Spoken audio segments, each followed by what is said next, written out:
Hola, estimados amigos. Estoy tratando de pasar siempre por internet para dejar, aunque sea una vez por semana, alguna reflexión, porque varias personas, aunque no participan constantemente de una iglesia cristiana evangélica, me han señalado que estas reflexiones les han ayudado harto y han sido de mucha bendición para su vida. Sabe, hoy día en la mañana estaba reflexionando sobre los grupos familiares, que es una estrategia que tenemos nosotros como iglesia, ¿no es cierto?, para disipularnos y también para invitar a otras personas al conocimiento de Jesucristo, exponerle nuestra fe, no imponer la fe, sino exponer la fe. Entonces, en virtud de eso, estaba viendo Hechos capítulo 2, versículo 43, y observaba precisamente que las Escrituras dice ahí que sobrevino temor por todas las maravillas que acontecían en la iglesia. Y posteriormente de esto dice que ellos estaban unánimes en el templo y posteriormente partían el pan en sus casas.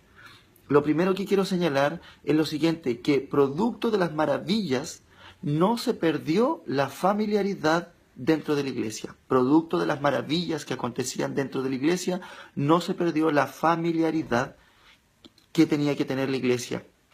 Entonces, ahí voy con lo siguiente.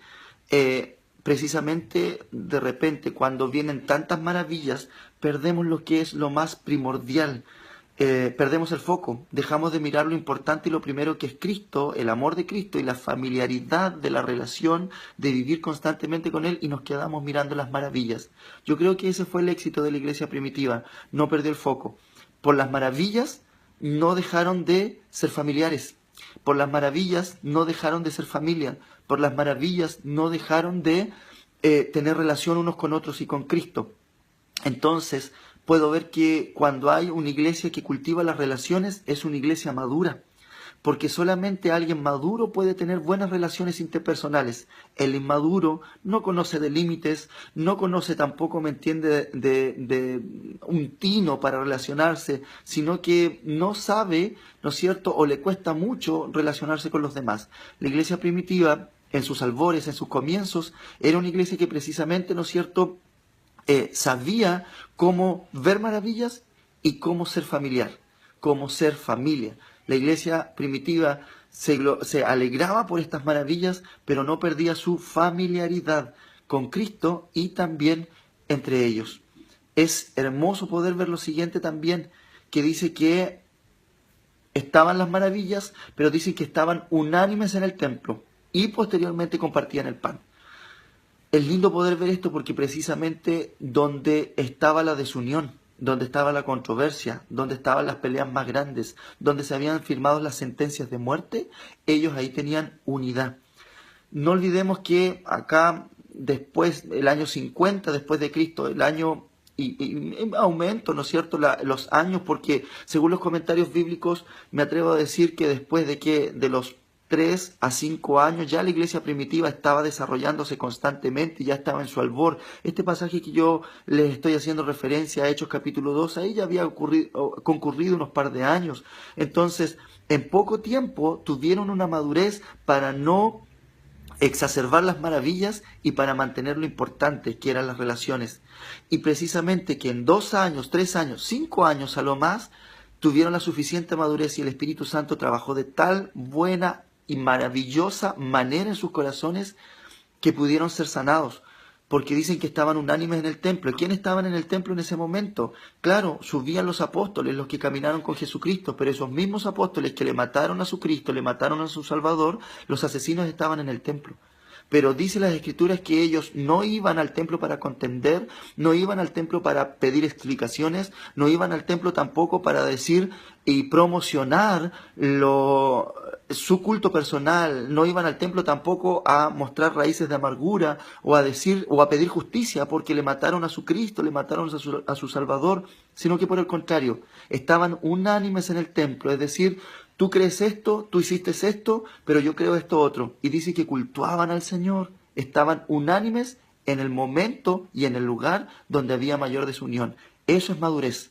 La iglesia primitiva no estaba cultuando al Señor para pedir explicaciones o con revanchismos o con dolores en sus corazones o con odios, sino que trataban de estar unidos, creyendo cosas distintas, pero querían sacar adelante el culto, querían sacar adelante su adoración con sus hermanos.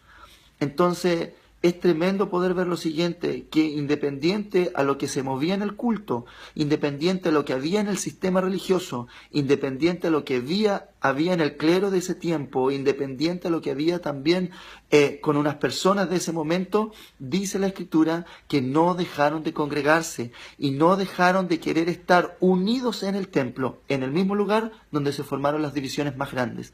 Hoy día yo te dejo esta reflexión diciendo lo siguiente: a lo mejor en tu iglesia hay desunión, hay tristeza, hay desacuerdos, pero eso también es tolerancia, caminar juntos sabiendo que en algunas cosas todavía no tenemos luz para dar una palabra de consenso, pero sí que en medio de todo reine el amor y sacar adelante el culto al Señor, que sabemos no es obra ni tarea del predicador ni del coordinador, sino que simplemente es tarea del cuerpo de Cristo, cultuar al Salvador, independiente de lo que ha habido. Siempre lo digo y me gusta mucho poder observar eso. Más adelante, Hechos capítulo 3, dice que Juan y Pedro subieron al templo y curaron a un cojo, pero ellos dijeron que a la hora novena, a la hora de las oraciones del templo, ellos subieron. Ellos fueron maduros porque ellos caminaron con el maestro, le mataron a su maestro, pero ellos también estuvieron en el descenso del Espíritu Santo. ¿Y qué quiere decir eso? Que fueron maduros para ver milagros, para ver gloria, para ver maravillas, y para no enfrancarse en peleas y en revanchismo por lo que le habían hecho a ellos. No se dejaron de congregar, no se dejaron de cultuar, no se dejaron de buscar la unidad en el templo, siendo que en ese templo habían grandes problemas que los desunían. Fueron al mismo templo donde se conspiró la muerte de Jesucristo. Entonces vemos que el que es lleno del Espíritu Santo tiene la capacidad de cultuar incluso en los lugares donde hay controversia y desunión, porque no se fija la mirada en el conflicto, se fija la mirada en el Dios que puede llegar a resolver todo. Por último, quiero señalarte esto tan tremendo que dice que después de estar unánimes en el templo, dice que ellos aparte comían y compartían el pan en sus casas. Aquí hay cosas que no se pueden separar. Estar unido en el templo produce estar unidos en la casa. Estar unidos en la casa, en comunión, produce estar verdaderamente unidos en el templo.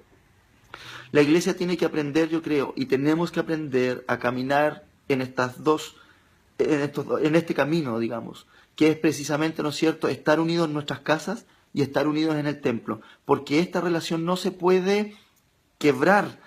Yo estoy bien en el templo, pero no me relaciono con mis hermanos en la casa. O yo puedo decir, yo estoy bien en mi casa, pero no me relaciono bien con mis hermanos en el templo. Este punto no se puede perder, porque entonces es una falsa unidad y es una falsa adoración.